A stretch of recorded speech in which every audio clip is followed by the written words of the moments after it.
आइए जाने 25 बातों से अक्षय तृतीया का महत्व। 1. नया वाहन लेना या गृह प्रवेश करना, आभूषण खरीदना इत्यादि जैसे कार्यों के लिए तो लोग इस तिथि का विशेष उपयोग करते हैं। मान्यता है कि ये दिन सभी का जीवन में अच्छे भाग्य और सफलता को लाता है। इसलिए लोग जमीन जायदाद संबंधी कार्य, शेयर मार्केट में निवेश, रियल एस्टेट के सौदे या कोई नया बिजनेस शुरू करने जैसे काम भी लोग इसी दिन करने की चाह रखते हैं। 2. अक्षय तृतीया के विषय में मान्यता है कि इस दिन जो भी काम किया जाता है उसमें बरकत होती है। यानी इस दिन जो भी अच्छा काम करेंगे उसका फल कभी समाप्त नहीं होगा। अगर कोई बुरा काम करेंगे तो उस काम का परिणाम भी कई जन्मों तक पीछा नहीं छोड़ेगा। 3. धरती पर देवताओं ने 24 रूपों में अवतार लिया था। इनमें छठा अवतार भगवान परशुराम का था। पुराणों में उनका जन्म अक्षय तृतीया को हुआ था। 4. इस दिन भगवान विष्णु के चरणों से धरती पर गंगा अवतरित हुई। सतयुग, द्वापर व त्रेतायुग के प्रारंभ की गणना इस दिन से होती है। 5. शास्त्रों की इस मान्यता को वर्तमान में व्यापारिक रूप दे दिया गया है, जिसके कारण अक्षय तृतीया के मूल उद्देश्य से हटकर लोग खरीदारी में लगे रहते हैं। वास्तव में यह वस्तु खरीदने का दिन नहीं है। वस्तु की खरीदारी में आपका संचित धन खर्च होता है। 6. न माधव समो मासो न कृतेन युग समम, न च वेद समय शास्त्रम न तीरथ गंग्या समम।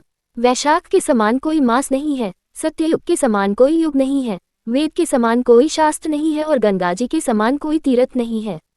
उसी तरह अक्षय तृतीया के समान कोई तिथि नहीं है। 7.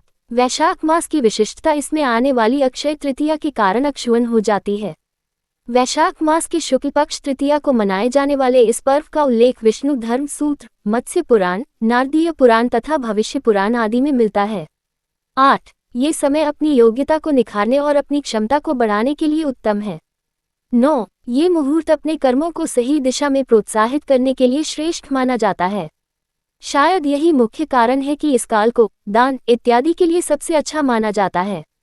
10. वैशाख मास के शुक्ल पक्ष की तृतीया को आखा तीज के रूप में मनाया जाता है। भारतीय जनमानस में यह अक्षय तीज के नाम से प्रसिद्ध है।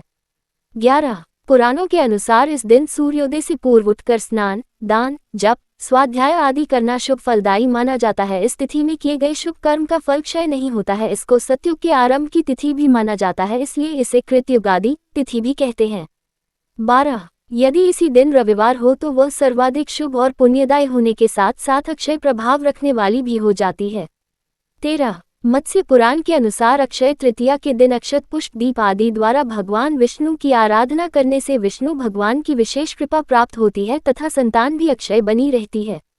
14. दीन दुखियों की सेवा करना, वस्त्रादि का दान करना और शुभ कर्म की ओर अग्रसर रहते हुए मन वचन व अपने कर्म से अपने मनुष्य धर्म का पालन करना ही अक्षय तृतीया पर्व की सार्थकता है।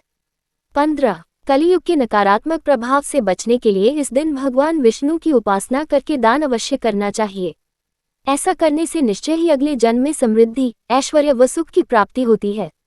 16. भविष्य पुराण के एक प्रसंग के अनुसार शाकल नगर रहने वाले एक वणिक नामक धर्मात्मा अक्षय तृतीया के दिन पूर्ण श्रद्धा भाव से स्नान, ध्यान व दान कर्म किया करता था, जबकि उसकी पत्नी उसको मना करती थी। मृत्यु बाद किए गए दान पुण्य के प्रभाव से वणिक द्वारका नगरी में सर्वसुख संपन्न राजा के रूप में अवतरित हुआ। 17. इस दिन पवित्र नदियों में स्नान कर सामर्थ्य अनुसार जल, अनाज, गन्ना, दही, सत्तू, फल, सुराही, हाथ से बने पंखे वस्त्रादि का दान करना विशेष फल प्रदान करने वाला माना गया है। 18. दान को वैज्ञानिक तर्कों में ऊर्जा के रूपांतरण से जोड़कर देखा जा सकता है। दुर्भाग्य को सौभाग्य में परिवर्तित करने के लिए ये दिवस सर्वश्रेष्ठ है। 19. यदि अक्षय तृतीया रोहिणी नक्षत्र को आए तो इस दिवस की महत्ता हजारों गुना बढ़ जाती है, ऐसी मान्यता है। किसानों में ये लोक विश्वास है कि यदि इस तिथि को चंद्रमा के अस्त होते समय रोहिणी आगे होगी तो फसल के लिए अच्छा होगा और यदि पीछे होगी तो उपज अच्छी नहीं होगी। 20. इस दिन प्राप्त आशीर्वाद बेहद तीव्र फलदायक माने जाते हैं। भविष्य पुराण के अनुसार इस तिथि की गणना युगादि तिथियों में होती है। सतयुग, त्रेता और कलयुग का आरंभ इसी तिथि को हुआ और इसी तिथि को द्वापर युग स। 20. इस दिन प्राप्त आशीर्वाद बेहद तीव्र फलदायक माने जाते हैं। भविष्य पुराण के अनुसार इस तिथि की गणना युगादि तिथियों में होती है। सतयुग, त्रेता और कलयुग का आरंभ इसी तिथि को हुआ और इसी तिथि को द्वापर युग समाप्त हुआ था। 21. रेणुका के पुत्र परशुराम और ब्रह्मा के पुत्र अक्षय कुमार का प्राकट्य इसी दिन हुआ था। इस दिन श्वेत पुष्पों से पूजन कल्याणकारी माना जाता है। 22. धन और भौतिक वस्तुओं की प्राप्ति तथा भौतिक उन्नति के लिए इस दिन का विशेष महत्व है। धन प्राप्ति के मंत्र, अनुष्ठान व उपासना बेहद प्रभावी होते हैं। स्वर्ण, रजत, आभूषण, वस्त्र, वाहन और संपत्ति के क्रय के लिए मान्यताओं ने इस दिन को विशेष बताया और बनाया है। बिना पंचांग देखे इस दिन को श्रेष्ठ मुहूर्तों में शुमार किया जाता है। 23. दान करने से जाने अनजाने हुए पापों का बोझ हल्का होता है और पुण्य की पूंजी बढ़ती है। अक्षय तृतीया के विषय में कहा गया है कि इस दिन किया गया दान खर्च नहीं होता है, यानी आप जितना दान करते हैं उससे कई गुना आपके अलौकिक कोष में जमा हो जाता है। 24. मृत्यु के बाद जब अन्य लोक में जाना पड़ता है तब उस धन से दिया गया दान विभिन्न रूपों में प्राप्त होता है। पुनर्जन्म लेकर जब धरती पर आते हैं तब भी उस कोष में जमा धन के कारण धरती पर भौतिक सुख एवं वैभव प्राप्त होता है। इस दिन स्वर्ण, भूमि, पंखा, जल सत्तू, जौ, छाता, वस्त्र कुछ भी दान कर सकते हैं। जौ दान करने से स्वर्ण दान का फल प्राप्त। 25. इस तिथि को चारों धामों में से उल्लेखनीय एक धाम भगवान श्री बद्रीनारायण के पट खुलते हैं। अक्षय तृतीया को ही वृंदावन में श्री बिहारी जी के चरणों के दर्शन वर्ष में एक बार ही होते हैं।